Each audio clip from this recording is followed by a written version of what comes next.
तो इस लेक्चर में हम 11th बायोलॉजी के सेकंड चैप्टर बायोलॉजिकल मॉलिक्यूल्स के एमसीक्यूज हल करेंगे।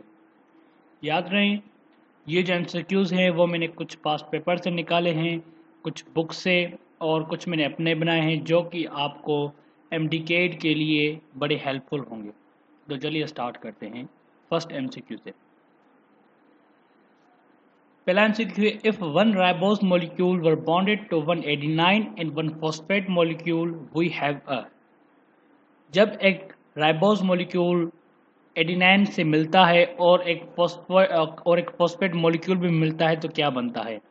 तो ये बनता है न्यूक्लियोटाइड। तो न्यूक्लियोटाइड में हमने पढ़ा है कि तीन चीज़ें होती है, एक नाइट्रोजनस बेस होता है जो कि एडेनाइन है, और एक राइबोज मॉलिक्यूल होता है या डीऑक्सी राइबोज मॉलिक्यूल होता है, और एक फॉस्फेट मॉलिक्यूल होता है। तो ये बनता है न्यूक्लियोटाइड। राइबोसोम भी गलत है, न्यूक्लिक एसिड भी गलत है, एटीपी और एडीपी ये भी गलत है। तो बी इसका बिल्कुल सही जवाब होगा। MCQ number 2, which of the following nitrogenous bases are found in DNA. इन तीनों में से वो कौन से हैं जो कि डीएनए में मिलते हैं हमारे पास? तो हमें पता है कि सिवाय यूरेसिल के सारी चीज़ें डीएनए ये जो हमारे पास दूसरे नाइट्रोजनस बेसेस हैं वो मिलते हैं। तो यूरेसिल के अलावा हमारे पास थायमिन भी मिलता है उसमें डीएनए में, और साइटोसिन भी मिलता है। तो 1 और 2 वाला जो ऑप्शन है यानी सी इसका ये सही जवाब होगा। MCQ number 3, which is correctly associated. इन पांचों ग्रुप में से वो कौन सा ग्रुप है बिल्कुल करेक्टली एसोसिएटेड है? RNA, thymine, DNA, uracil, RNA replication, mRNA pickups, amino acids, RNA ribose sugar. RNA thymine ये गलत है, क्योंकि हमें पता है कि आरएनए के साथ जो न्यूक्लियोटाइड जो नाइट्रोजन बेस होता है वो हमेशा यूरेसिल अटैच होता है, ठीक है। और डीएनए के साथ हमारे पास आता है थायमिन, यानी ये दोनों गलत हुए। आरएनए रेप्लिकेशन ये भी नहीं होगा। उसके अलावा mRNA picks up amino acid, messenger RNA कभी भी अमीनो एसिड पिक नहीं करता, वो सिर्फ और सिर्फ डीएनए से एमआरएनए बनाता है, लेके आता है, उसके बाद राइबोसोम से अटैच होता है, ठीक है। उसके बाद होता है आरएनए राइबोज शुगर, ये बिल्कुल सही है क्योंकि आरएनए में क्या होता है, राइबोज शुगर होता है, वेयर डीएनए की बात करें तो डीएनए में होता है डीऑक्सी राइबोज शुगर।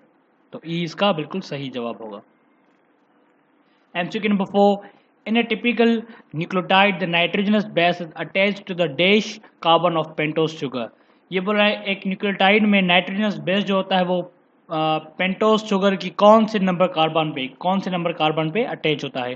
तो 5th नंबर कार्बन पे पेंटोज शुगर के अटैच होता है। कौन सा नाइट्रोजनस बेस जो है 5th नंबर कार्बन पे पेंटोज शुगर के अटैच होता है, ठीक है। फिर आते हैं MCQ number 5, which one of the following is not the component of nucleotide of DNA.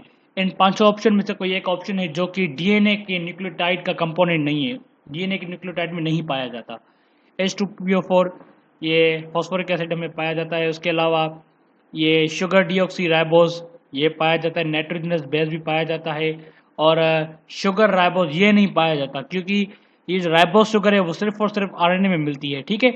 और डीएनए में क्या मिलती है, जैसे मैंने पहले बताया, डीएनए में मिलती है डीऑक्सी राइबोज, ठीक है। तो ये शुगर जो है वो राइबोज वाली शुगर डीएनए के न्यूक्लियोटाइड का कंपोनेंट नहीं है। तो डी इसका सही जवाब होगा। MCQ number 6, what occurs when sucrose is broken down to monosaccharide। जब सुक्रोज को हम मोनोसेक्राइड में ब्रेक करते हैं उसे तो क्या होता है? तो जब ब्रेकिंग डाउन का जो प्रोसेस होता है उसे हम कहते हैं हाइड्रोलाइसिस, है ना। कंडेंसेशन किसको कहते हैं? जब दो चीज़ें मिलती हैं, ज्वाइन होती हैं, उससे हम कहते हैं कंडेंसेशन। पर इधर जो केस है वो क्या है, ब्रेकिंग डाउन का। तो ब्रेकिंग डाउन होती है हाइड्रोलाइसिस। तो सी और डी में से हो सकता है। और तो हाइड्रोलाइसिस में जब कोई भी मॉलिक्यूल ब्रेक होता है तो उसे कहते हैं हम रिड्यूसिंग शुगर, रिड्यूस हो रहा है ना, ब्रेक हो रहा है यानी रिड्यूस हो रहा है। तो ये भी पॉइंट हो गई। फिर लास्ट में जो जगह चल रहा है वो रिलीजिंग वाटर और यूजिंग वाटर, यानी हाइड्रोलाइसिस जो प्रोसेस है उसमें वाटर रिलीज होता है या यूज होता है। तो हमें पता है कि हाइड्रोलाइसिस हमेशा वाटर यूज करता है, कभी रिलीज नहीं करता। हाइड्रोलाइसिस जो प्रोसेस है उसमें वाटर यूज होता है, रिलीज नहीं होता। तो ऑप्शन नंबर डी इसका बिल्कुल सही जवाब होगा। MCQ number 7, what type of molecule is the end product of translation. Translation का जो प्रोसेस है उसमें जो एंड प्रोडक्ट जो एंड में मिलती है उसको वो कौन सा प्रोडक्ट है? तो हमारे पास दो लफ्ज आते हैं, एक ट्रांसक्रिप्शन आ जाता है और ट्रांसलेशन। ट्रांसक्रिप्शन जो होता है वो एमआरएनए जो बनता है उसे हम कहते हैं ट्रांसक्रिप्शन, वेयर इज ट्रांसलेशन जो होता है वो जब mRNA राइबोसोम के आरएनए से अटैच हो जाता है, उसके बाद जो tRNA ट्रांसफर आरएनए होता है वो 3 न्यूक्लियोटाइड लेकर आता है और अटैच करता है राइबोसोम में। उसके बाद एक पूरी प्रोटीन की चेन बनती है जिसे हम पॉलीपेप्टाइड चेन कहते हैं। तो एंड प्रोडक्ट क्या होता है? पॉलीपेप्टाइड चेन बनती है ट्रांसलेशन की। इस प्रोसेस को हम कहते हैं ट्रांसलेशन, जब प्रोटीन बने तो इसका एंड प्रोडक्ट होता है पॉलीपेप्टाइड। पॉलीपेप्टाइड किसको कहते हैं? प्रोटीन की चेन को। ठीक है, सी इसका सही जवाब होगा। MCQ number 8, the structure of lipid contains all of the following except. Lipid का जो स्ट्रक्चर है उसमें ये सारे मौजूद है सिवाय एक के। वो एक कौन सा है वो ढूंढना है हमें। कार्बोक्सिलिक ग्रुप भी होता है, ठीक है। CH2 बेसिक स्ट्रक्चर ये नहीं होता, ठीक है। फिर भी नीचे देखते हैं हम, ग्लाइसेरोल मॉलिक्यूल ये वो होता है जो हमने पढ़ा है, एसाइल ग्लाइसेरोल, ये भी लिपिड का स्ट्रक्चर है, ठीक है। अब फैटी एसिड ये भी लिपिड में होता है। NOH ग्रुप ये भी लिपिड में होता है, यानी बस 20 का सही जवाब होगा कि CH2O जो है ये बेसिक स्ट्रक्चर नहीं होता, इसका एम्पेरिकल फार्मूला के हिसाब से उसका बेसिक स्ट्रक्चर नहीं होता। MCQ number 9, which level of protein structures maintains the helix shape of enzyme। हमने पढ़ा है कि प्रोटीन के 4 स्ट्रक्चर थे, चारों में से वो कौन सा स्ट्रक्चर है जो कि हेलिक्स शेप यानी कर्व शेप बनाता है एंजाइम का? प्राइमरी, सेकेंडरी, टर्शियरी, क्वाटरनरी, या ए और बी, प्राइमरी और सेकेंडरी। तो इसका सही जवाब होगा बी, कि जो सेकेंड स्ट्रक्चर है ना वो ही इसका हेलिक्स शेप बनाता है। जैसे हमने पढ़ा सेकेंडरी स्ट्रक्चर एग्जाम्पल्स हमने पढ़े थे कि स्पाइडर वेब हो जाता है, वो भी सेकेंडरी स्ट्रक्चर। हमारे हेयर्स जो हैं वो भी सेकेंडरी स्ट्रक्चर है प्रोटीन के, ठीक है। MCQ number 10, which nucleotide bases are pyrimidine. कि इन 5 ऑप्शन में से वो कौन से जो नाइट्रोजनस बेस से, बल्कि न्यूक्लियोटाइड नहीं कह सकते, नाइट्रोजनस बेस जो है इन 5 में से वो कौन से हैं, वो कौन सा ग्रुप है जो नाइट्रोजनस बेसेस है? तो adenine, cytosine thymine uracil, cytosine thymine adenine, guanine adenine, uracil cytosine and adenine. तो इन 5 में से जो सही जवाब होगा वो होगा सी का, कि जो पिरामिडाइन होते हैं, 2 होते हैं ना, एक प्यूराइन होता है, पिरामिडाइन होता है। तो पिरामिडाइन में क्या क्या होता है? साइटोसिन, थाइमाइन और यूरेसिल, ये सारी होते हैं पिरामिडाइन। वेयरएस प्यूराइन 2 होते हैं, एडिनाइन और गैनाइन। ये दोनों प्यूराइन होते हैं और ये तीनों जो हैं वो पिरामिडाइन होते हैं। तो 20 का सही जवाब होगा, ठीक है। अभी ये सवाल, the diagram represents the process of hydrolysis, condensation, neutralisation, metabolism. ये डायग्राम है वो किस प्रोसेस को शो कर रहा है? ये देखिए, ये एक मोनोमर है, ये OH आयन, ये हाइड्रोजन आयन, ये मोनोमर, और जब ये दोनों ज्वाइन हो रहे, एक वाटर मॉलिक्यूल रिलीज हो रहा है, तो इसे हम कहते हैं, इसको हम क्या कहते हैं? इसको हम कहते हैं कंडेंसेशन। कंडेंसेशन पढ़ा है ना हमने, कि कंडेंसेशन क्या करता है? जब 2 मॉलिक्यूल्स मिलते हैं इस प्रोसेस को कहते हैं कंडेंसेशन, और जब ब्रेकडाउन होते हैं उसको हम कहते हैं हाइड्रोलाइसिस। तो इसका सही जवाब होगा कंडेंसेशन, ठीक है। MCQ number 12, which of the following is not the part of RNA. इन 500 में से वो कौन सा जो है कौन सा नंबर ऑप्शन है जो कि आरएनए में नहीं पाया जाता? नाइट्रोजन बेस आरएनए में होता है, राइबोस शुगर आरएनए में होता है, फॉस्फेट ग्रुप भी आरएनए में होता है, एडेनाइन नहीं, एडेनाइन भी होता है, और डीऑक्सी राइबो शुगर। ये मैंने पहले भी बताया, 2 बार ये एमसीक्यू इस तरह का आ चुका है कि आरएनए में जो होता है वो हमेशा राइबोस शुगर होता है, लेकिन डीएनए में हमेशा डीऑक्सीराइबोस शुगर होता है। तो इधर पूछ रहा है कि आरएनए में कौन सा नहीं है, तो आरएनए में ये डीऑक्सीराइबोस शुगर नहीं होगा, क्योंकि ये होता है डीएनए में, ठीक है। MCQ number 13, genetic information in the DNA is encoded as. ये जो डीएनए होता है उसमें जो जेनेटिक इंफॉर्मेशन है वो किस चीज में इनकोडेड होता है? वो जेनेटिक इंफॉर्मेशन किस चीज में होती है, तो वो हमें पूछ रहा है। तो डीऑक्सीराइबोस शुगर में होती है, या राइबोस शुगर में होती है, या फॉस्फेट ग्रुप में होती है, या सीक्वेंस ऑफ नाइट्रोजनस बेस होती है, या सीक्वेंस ऑफ फॉस्फेट ग्रुप होती है? तो सीरीज में देखते हैं, डीऑक्सीराइबोस शुगर इसमें नहीं होता, राइबोस शुगर तो होगा ही नहीं क्योंकि ये होता ही आरएनए में, डीएनए में नहीं होता, फॉस्फेट ग्रुप इसमें भी नहीं होता। उसके अलावा सीक्वेंस ऑफ नाइट्रोजनस बेस, हाँ ये होता है सीक्वेंस, जब नाइट्रोजनस बेस की सीक्वेंस को ही हम कहते हैं ये पर्टिकुलर जीन है, और जीन वो है जो जेनेटिक इंफॉर्मेशन रखता है अपने पास, ठीक है। सीक्वेंस ऑफ फॉस्फेट ग्रुप ये भी नहीं होगा, तो डी इसका बिल्कुल सही जवाब होगा। MCQ number 14, which of the following is not true for a gene. Gene जो है उसके लिए इन चारों में से कौन सा ऑप्शन है जो सही नहीं है? तो देखते हैं, a gene is a sequence of nucleotide in a DNA. Gene जो है वो डीएनए की न्यूक्लियोटाइड की एक सीक्वेंस को हम जीन कहते हैं। A gene is a basic unit of heredity. A gene codes for a molecule that has a function, and a gene expresses to form chromosome. इसमें बोल रहा है कि ये जो जीन है वो न्यूक्लियोटाइड डीएनए की न्यूक्लियोटाइड की सीरीज को कहते हैं। ये भी ठीक है, कहते हैं सच्ची में। Gene is basic unit of heredity, हाँ जीन ऐसी चीज़ है जिससे ट्रांसफर हो जाती है पेरेंट्स ऑफ स्प्रिंग तक, ये भी ठीक है। A gene codes for a molecule that is a function, जाहिर सी बात है जीन जो होता है वो एक पर्टिकुलर फंक्शन करता है अपना, ये भी ठीक है। तो डी आता है, a gene expresses to form chromosome, कि जीन जो है वो क्रोमोसोम बनाता है, ये गलत है कि जीन का ये काम नहीं होता क्रोमोसोम बनाना, ठीक है। MCQ number 15, identify purine pyrimidine of the following figures. Option क्या है हमारे पास, A and B purine, C D और ई पिरामिडाइन, और जो है D B purine, C A E pyrimidine 15 fungi, और सी जो है ए ई प्यूराइन है, और सी डी पिरामिडाइन, और डी जो है ए सी प्यूराइन, और बी डी और ई पिरामिडाइन है। तो इसमें हम देखें कि ये देखिए हमारे पास दो स्ट्रक्चर आ रहे हैं, एक सिंगल जो है रिंग वाले और दूसरे डबल रिंग वाले, समझे ना। तो जो डबल रिंग वाले हैं, डबल रिंग वाले जो है उसको हम कहते हैं प्यूराइन कहते हैं, हम डबल रिंग वालों को हम क्या कहते हैं, प्यूराइन कहते हैं। और जिसके पास ट्रिप जो सिंगल रिंग होती है उसे हम पिरामिडाइन कहते हैं। तो इस हिसाब से ए और सी जो हुआ वो हुए प्यूराइन, और बी डी और ई जो है वो पिरामिडाइन। ए और सी वाला ये प्यूराइन, बी डी और ई जो है वो पिरामिडाइन। तो ई डी इसका सही जवाब। फिर से मैं बता रहा हूँ कि जो डबल रिंग वाले होते हैं उनको हम कहते हैं प्यूराइन, और जो सिंगल रिंग वाले होते हैं उसको हम कहते हैं पिरामिडाइन। तो ये तीनों पिरामिडाइन हुए, ये जो दोनों हैं ये प्यूराइन हुए। MCQ number 16, arrange the following according to the level of protein structure.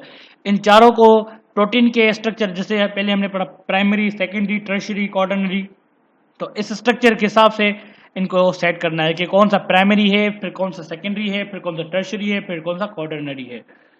तो देखते हैं, लाइसोसोम, हेमोग्लोबिन, इंसुलिन और हेयर्स, ठीक है। तो लाइसोसोम जो प्राइमरी स्ट्रक्चर इन चारों में से है हमारे पास इंसुलिन, इंसुलिन जो है वो प्राइमरी स्ट्रक्चर है, हेयर सेकेंडरी स्ट्रक्चर है, लाइसोसोम जो है वो टर्शियरी स्ट्रक्चर है, और हेमोग्लोबिन जो है वो क्वाटरनरी स्ट्रक्चर है। तो इस हिसाब से 3 नंबर पहले आएगा, उसके बाद 4 आएगा, फिर 1 आएगा, फिर 2 आएगा। तो 3 4 1 2 ए इसका बिल्कुल सही जवाब होगा। ये भी पास पेपर में आ चुका है, और ये जो मैंने आपको एमसीक्यू दिखाया ये 2019 के पास पेपर में आया था, ये वाला, और ये भी 2019 में आया है। ये भी 2019 का ही सवाल है। Question number 18, dash storage of dash is the storage form of carbohydrate in animal and humans which is equivalent to the dash in plants. तो इन दोनों में से वो कौन से टर्म्स है जो कि कार्बोहाइड्रेट को जब हम स्टोर करके हम एनिमल्स में रखते हैं उसको कौन सा नाम दिया जाता है, और सेम जो हम प्लांट्स वाले जो स्टोर करके रखते हैं अपना ग्लूकोज, उसको क्या नाम दिया जाता है। तो एनिमल्स जो हैं वो जब डाइजेशन के बाद जो उनको ग्लूकोज मिलते हैं उन ग्लूकोज में से जो यूज़ होना होता है वो यूज़ हो जाता है, और जो बच जाता है तो वो ग्लाइकोजन की फॉर्म में लिवर में, स्किन में जमा होता जाता है ग्लाइकोजन के फॉर्म में। तो glycogen is the storage form of carbohydrate in animals and humans. तो इस हिसाब से ए और सी बिल्कुल सही लग रहा है। इन दोनों में से देखते हैं फिर कौन सा है, ठीक है। Which is equivalent to the dash in plants, फिर प्लांट्स में जो ग्लूकोज एक्स्ट्रा रह जाता है वो जमा होकर स्टार्च की फॉर्म में जमा होता है फिर और स्टोर हो जाता है। तो पहला होगा ग्लाइकोजन, दूसरा होगा स्टार्च। तो ग्लाइकोजन स्टार्च और सी जो है वो बिल्कुल ठीक है कि पहले वाला ग्लाइकोजन है और दूसरा वाला स्टार्च है, ठीक है। और एमसीक्यू नंबर 90 थोड़ा नंबर मिस्टेक होगी। Which one is an organic compound, इन चारों में से वो कौन सी चीज है जो कि ऑर्गेनिक कंपाउंड है। कार्बन डाइऑक्साइड ऑर्गेनिक कंपाउंड है। ऑर्गेनिक कंपाउंड वो कंपाउंड जिसमें कार्बन भी हो और हाइड्रोजन भी हो, कार्बन और हाइड्रोजन एसोसिएट साथ हो, ठीक है। तो CO2 कार्बन ऑर्गेनिक कंपाउंड नहीं है, इसमें हाइड्रोजन नहीं है, ठीक है। वाटर का फार्मूला H2O, यानी इसमें हाइड्रोजन है लेकिन कार्बन नहीं है। पहले आते हैं लिपिड, ये लिपिड के फार्मूले में CHO जो है कार्बन भी है, हाइड्रोजन भी है। तो लिपिड एक ऑर्गेनिक कंपाउंड है, HCl में एक क्लोरीन और हाइड्रोजन, लेकिन इसमें कार्बन नहीं है। हाइड्रोजन तो वो है लेकिन कार्बन नहीं है। तो इस हिसाब से सी इसका सही जवाब होगा। सी जो है वो ऑर्गेनिक कंपाउंड है, बाकी जो 3 है वो इनऑर्गेनिक कंपाउंड है। ठीक है। Which bond provides stability to complex carbohydrate molecule, इन चारों बॉन्ड में से वो कौन सा बॉन्ड है जो कार्बोहाइड्रेट की जो मॉलिक्यूल होता है उसे स्टेबिलिटी प्रोवाइड करता है? तो carbon to hydrogen bond, carbon to oxygen bond, carbon to carbon bond, carbon to nitrogen bond. तो इसका सही जवाब होगा कार्बन टू कार्बन बॉन्ड जो है वो स्टेबिलिटी प्रोवाइड करता है कार्बोहाइड्रेट मॉलिक्यूल को। CnH2O N is the general formula of, ये जो फार्मूला है ये वो किस ग्रुप को का जनरल फार्मूला है? मोनोसेक्राइड का, ओलिगोसेक्राइड का, पॉलीसेक्राइड का या फिर कार्बोहाइड्रेट का? तो हम देखें तो इस सब में से ये जो है ये बेसिक फार्मूला है ना, बेसिक फार्मूला। तो बेसिक फार्मूला तो बेसिक ग्रुप लगेगा। तो कार्बोहाइड्रेट का जो बेसिक ग्रुप है वो मोनोसेक्राइड है, उससे बड़ा जो है ओलिगोसेक्राइड, उससे बड़ा पॉलीसेक्राइड। तो बेसिक ग्रुप मोनोसेक्राइड हुआ, तो ये इसका बिल्कुल सही जवाब होगा। ठीक है। Which of the following carbohydrate is tasteless, इन चारों में से वो कौन सा कार्बोहाइड्रेट है जो टेस्टलेस है? मोनोसेक्राइड, ओलिसेक्राइड, पॉलीसेक्राइड और ऑल ऑफ दीज। इन चारों में से जो है वो पॉलीसेक्राइड जो है वो टेस्टलेस है, समझे ना। और ये इन दोनों में स्वीट टेस्ट होती है, मीठे होते हैं, लेकिन ये जो है इसमें कोई टेस्ट नहीं होती।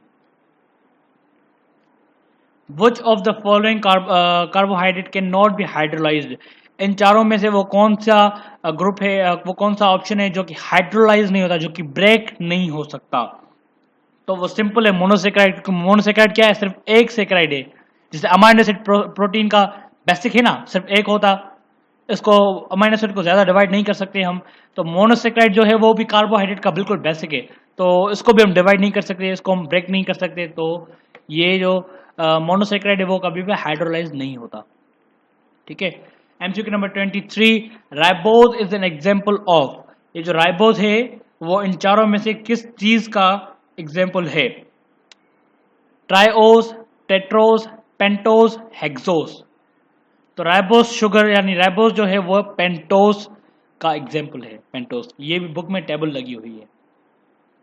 The 6 bioelements that make up 98% of protoplasm are, इन चारों में से वो कौन सा ऑप्शन है जिसमें 6 ऐसे एलिमेंट्स है जो कि 98% बनाते हैं प्रोटोप्लाज्म का? साइटोप्लाज्म और न्यूक्लियर प्लाज्म को मिला के हम बोलते हैं प्रोटोप्लाज्म का। तो वो कौन सा ऑप्शन है जो प्रोटोप्लाज्म बनाता है 98%? तो इधर हम देखें carbon, hydrogen, nitrogen, oxygen, magnesium ion, potassium ion, carbon, hydrogen, oxygen, nitrogen, magnesium ion, sodium ion, carbon, hydrogen, oxygen, nitrogen, chlorine ion और potassium ion, carbon, hydrogen, nitrogen, oxygen, phosphorus, sulphur. तो D इसका सही जवाब होगा चिनॉप्स। ये एक लफ्ज हमने एक ट्रिक बनाई हुई है कि 6 एलिमेंट्स है ना जो लाइफ कंट्रोल करते थे, करीब 98% प्रोटोप्लाज्म बनाते, वो चिनॉप्स, CHNOPS। ठीक है, चिनॉप्स याद होगा ना आपको, तो आपको जब भी आपको ये क्वेश्चन आएगा आप समझ जाएंगे। चिनॉप्स, CHNOPS, थोड़ा लेवल, CHNOPS, चिनॉप्स एक वर्ड बन गया। ये एक ट्रिक है याद करने की इसकी। MCQ number 25, each of the 20 natural occurring amino acid had a different, ये जो हमारे पास 20 डिफरेंट अमाइनो एसिड के भी टाइप्स होते हैं, 20 हमारे डिफरेंट अमाइनो एसिड हमारे पास मिलते हैं, तो उनमें से वो कौन सी चीज है जो डिफरेंट है? तो हमें पता है कि अमाइनो एसिड में कौन सी चीज डिफरेंट बनाती है, वो बनाती है RH group.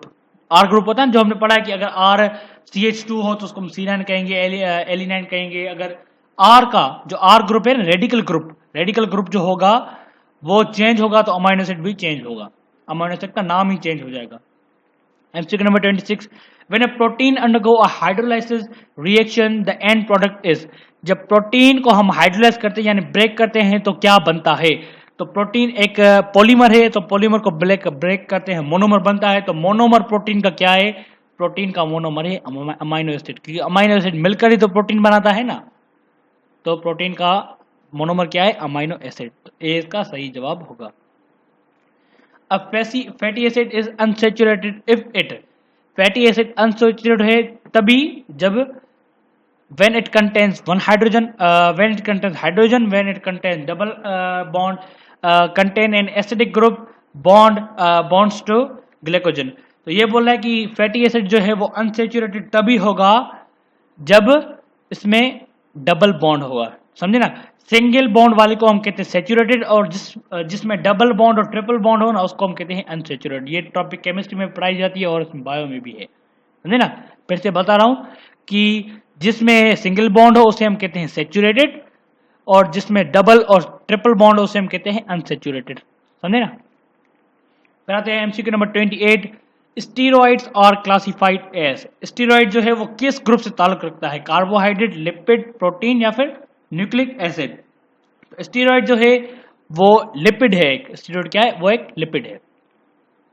MCQ number 29। The percentage of dash is same in both bacterial cell and mammalian cell. इन पांचों में से वो कौन सा ऑप्शन है जो कि परसेंटेज बिल्कुल सेम है उस बैक्टीरियल सेल में भी और मैमलिन सेल में भी? तो वो है हमारे पास वाटर। वाटर जो है ना वो उसकी परसेंटेज सब में सेम है। फिर आते हैं हम एमसीक्यू नंबर 30 पर। The separation of electrical charges is called dash. The separation of electrical charges is called dash. जब दो इलेक्ट्रिक चार्जेस को हम की सेपरेशन को हम क्या कहते हैं, इसको हम कहते हैं डायपोलर, समझे ना। The separation of electrical charges की सेपरेशन को हम क्या कहते हैं, डायपोलर। ये भी सेकंड चैप्टर की ही टॉपिक है। उसके अलावा हमारे पास एमसीक्यू नंबर 31 है।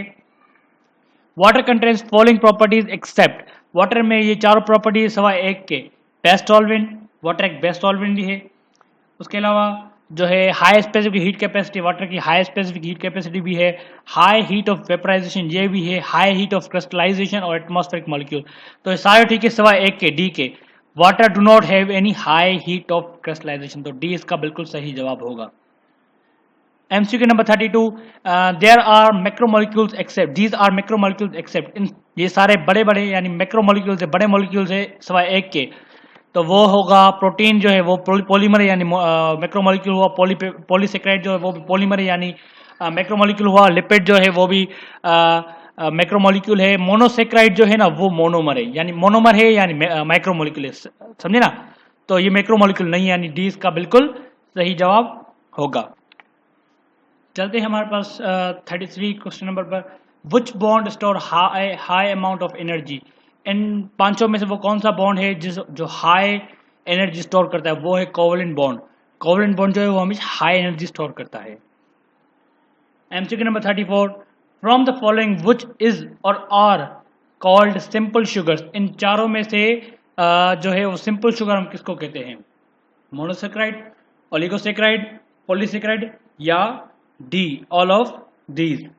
तो जो है हम मोनोसेक्राइड को सिंपल शुगर कहते हैं, यानी मोनोसेक्राइड क्या है, मोनोमर है यानी सिंपल है, तो इसलिए हम उसको सिंपल शुगर भी कहते हैं। तो इसका ए बिल्कुल सही जवाब होगा। MCQ number 35। From the following the formula C6H12O6 is of. तो ये तो हमने बचपन में भी पढ़ा है कि C6H12O6 हम ग्लूकोज को कहते हैं, लेकिन इधर देखें glucose, fructose, galactose of all of these. Glucose, fructose और गैलेक्टोज जो है वो सारी एक ही कैटेगरी के ग्लूकोज हैं, एक ही कैटेगरी के मॉलिक्यूल्स हैं, तो इसलिए ऑल ऑफ दिस बिल्कुल ठीक होगा इसका। फ्रक्टोज का भी यही है, गैलेक्टोज का भी यही है। फिर आते हैं MCQ number 36। The head of the phospholipid is dash where as the tail is dash. Hydrophilic, hydrophobic, hydrophobic, hydrophilic, hydrophobic, hydrophobic, hydrophilic, hydrophilic.